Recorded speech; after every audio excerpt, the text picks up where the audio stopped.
লুট হয়েছিল, নোটের বান্ডিল সব দেখতে পাচ্ছিলাম। তার কি হয়েছে? স্বয়ং মুখ্যমন্ত্রী গিয়ে আইপ্যাকের অফিসে যখন ওরা কেন্দ্রীয় গোয়েন্দা সংস্থা কি বলে ইডি যখন ওখানে তল্লাশি করতে যাচ্ছে, উনি ঘট ঘট করে ঢুকলেন রাজ্যের পুলিশ দিয়ে, আর তারপরে ওই এত বড় একটা ফাইল এরকম করে নিয়ে বেরিয়ে চলে গেলেন। হ্যাঁ, বিজেপি তৃণমূলের বিরুদ্ধে লড়বে আর তৃণমূল বিজেপির বিরুদ্ধে লড়বে মনে হচ্ছে। হাজার উদাহরণ আমি দিতে পারি, আমি তা দিতে যাচ্ছি না। আমি খালি বলছি বাস্তবে এটা বুঝে নিন যে লড়াইটা আমাদের এই ও কে কার এসব ব্যাপার না। আমাদের পশ্চিম বাংলায় বিজেপির মতো একটা পার্টি যার একটাও জায়গায় ছিল না, যাদের রাজত্বে ৭১টার কত হয়েছে, সেই বিজেপিকে শূন্য করবার জন্য লড়াই লড়তে হবে আমাদের। একটা আসনও যাতে না পায় সেই বার্তা আমাদের ছড়িয়ে দিতে হবে। আর তৃণমূল সরকারকে আমি শূন্য করতে বলছি না, সেটা বাস্তব না। তৃণমূল সরকারকে পরাস্ত করতে হবে, পরাস্ত করতে হবে বাংলার মাটিতে, সরকার থেকে হটাতে হবে। আর বললাম গ্রাম গণতান্ত্রিক ধর্মনিরপেক্ষ সরকার আমাদের গড়ে তুলতে হবে। কথা অনেক, আমি কথা বাড়াতে চাই না, আপনাদের খালি এইটুকুই বলতে চাই যেটা আমি বলছিলাম যে কদিন সময় আছে এটা ঠিকই।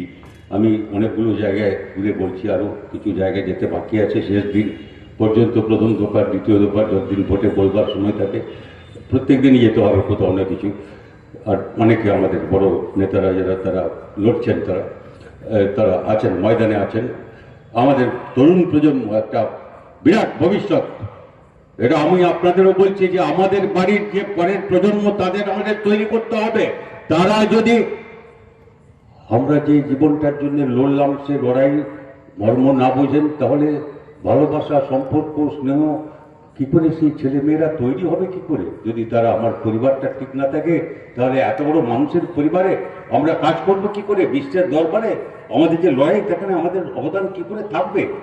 সুতরাং যে কটা দিন আছে আমাদের, সে কটা দিন আমি বুঝতে পারছি, আমরা আপনারাও বুঝছেন হয়তো, যে এখানে মাটি গরম হচ্ছে, তাপ বাড়ছে, এখন জল ফুটতে আরম্ভ করেছে, এত বাষ্প হতে পারে, তৃণমূলকে বিজেপিকে বাষ্পে পরিণত করতে পারে।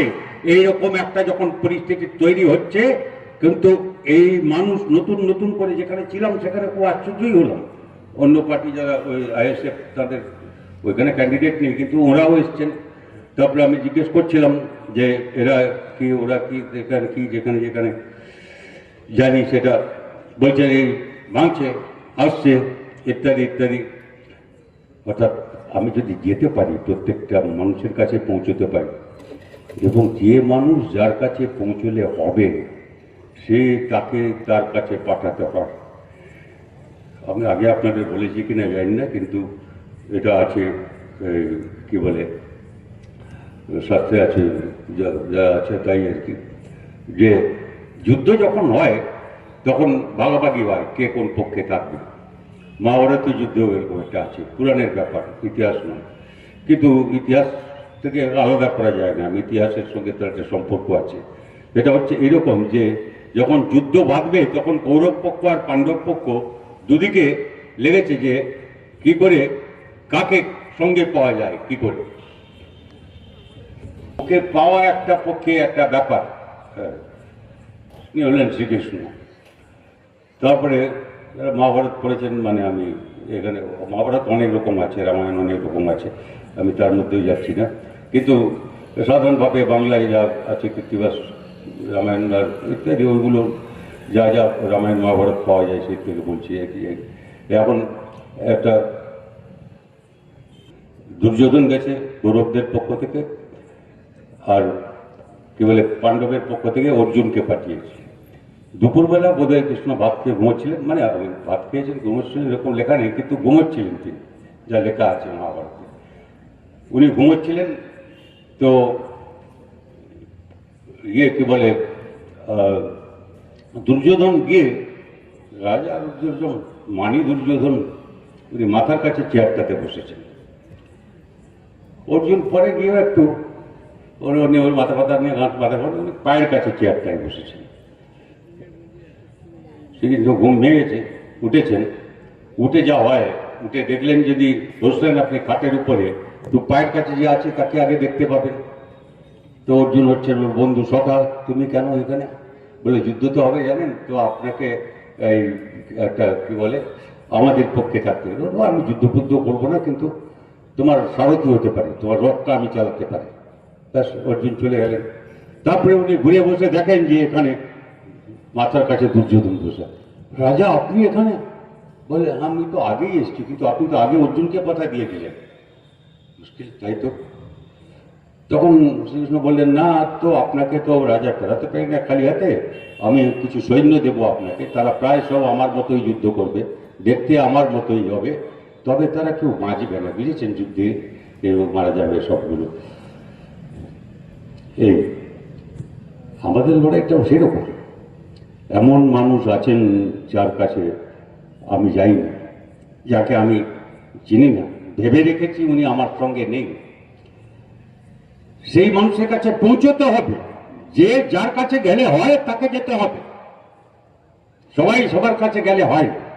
বাড়ির গিন্নি আছেন ভেতরে, আপনি ওই বাড়িতে ভেতরে কখনো ডান বাইরে থেকে চলে এসছেন, আপনি গিয়ে যদি ওর গিন্নিকে বোঝাতে চান আমার মতো গোপপালা লোক, তুমি ভালো করতে গেল রে বাবা, কি বাবা কি কি বলছি, কি ব্যাপার, তাহলে মহিলাকে পাঠাতে হবে। আমাদের মহিলা কমরেডদের যেতে হবে, মেয়েদের কাছে যেতে হবে, বয়স্ক যদি হন বয়স্কার কাছে যেতে হবে, কম বয়সী হয় তো কম বয়সের কাছে যেতে হবে।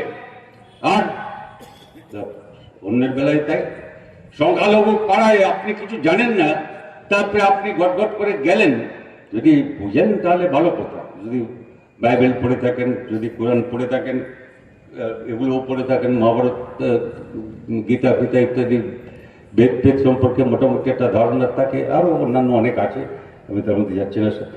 আদিবাসীদের ধর্ম নিয়ে কি বলে, সারনা ধর্ম নিয়ে বাংলায় লেখা আছে, ইংরেজি তো আছে, বাংলায় ভালো লেখা আছে। আর যদি আপনি বাস্তবে তার সঙ্গে মিলিয়ে জ্ঞান অর্জন করে থাকেন তাহলে আপনি যেতে পারেন, কিন্তু সেরকম তো সব হয় না, কার কাছে কে যাবে ঠিক করতে হয়।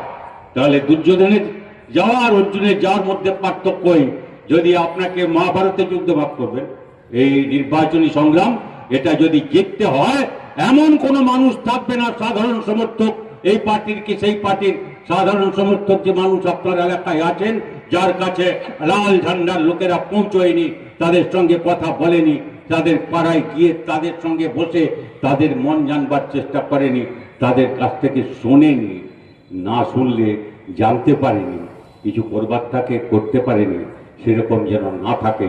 শেষ মুহূর্তে এটাই হোক আমাদের সবচাইতে বড় চ্যালেঞ্জ।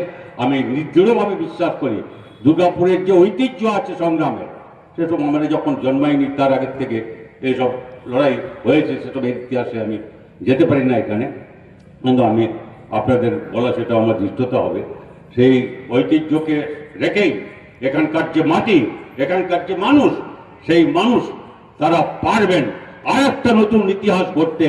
সাতবারের বামফ্রন্ট সরকার না, একটা নতুন সরকার, বাম গণতান্ত্রিক ধর্মনিরপেক্ষ সরকার আজকের পরিস্থিতি যা মোকাবিলা করতে পারে, যখন এরকম মানুষের মধ্যে বিভাজন আর ফ্যাসিবাদী কায়দায়, নয়া ফ্যাসিবাদী কায়দায় নতুন করে একটা আক্রমণ আসবার চেষ্টা হচ্ছে, তাকে মোকাবিলা করা একটা ঐতিহাসিক সময়।